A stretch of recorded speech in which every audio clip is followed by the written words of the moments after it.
حضرت ابراہیم بن ادہم رحمۃ اللہ علیہ ایک بہت بڑے بادشاہ تھے، مگر اچانک ان پر احکم الحاکمین کی حاکمیت کا کچھ ایسا غلبہ ہوا کہ تمام تخت و تاج کو لات مار دی اور جنگل میں جا کر مصروف عبادت ہو گئے۔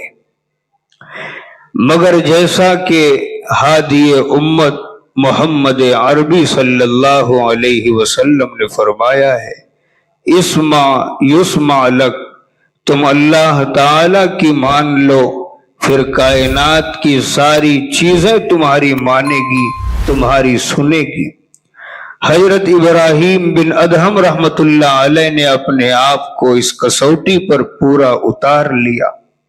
چنانچہ ایک مرتبہ سمندر کے کنارے پر بیٹھے اپنی پھٹی پرانی گدڑی سل رہے تھے کہ اچانک ان کا قائم مقام شہنشاہ وقت ادھر سے آ نکلا اور اپنے سابق پہلے بادشاہ کو اس حالت میں دیکھ کر بڑی حسرت سے کہنے لگا، اے ابراہیم، تم نے اپنی یہ کیا حالت بنا رکھی ہے؟ تخت و تاج اور اتنی بڑی حکومت کو چھوڑ کر یہ کیا فقیری اپنا لی ہے؟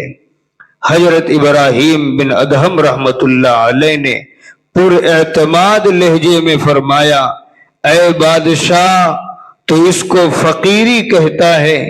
یہ وہ حکومت ہے جو لوگوں کے جسموں پر تمہاری ظالمانہ اور جابرانہ حکومت سے لاکھ گنا بہتر ہے۔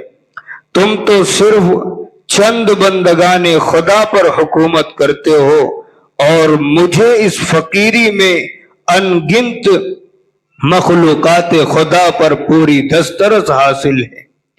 چنانچہ یہ کہہ کر حضرت ابراہیم بن ادہم رحمت اللہ علیہ نے اپنی سوئی جس سے اپنی گدڑی سل رہے تھے سمندر میں پھینک دی اور بادشاہ وقت کی طرف مخاطب ہو کر کہا، اے لوگوں کے جسموں پر حکومت کرنے والے بادشاہ، اپنی فوج سے کہو کہ میری سوئی سمندر سے ڈھونڈ کر لا دے۔ بادشاہ نے کہا کہ بھلا ایسا بھی کہیں ممکن ہے؟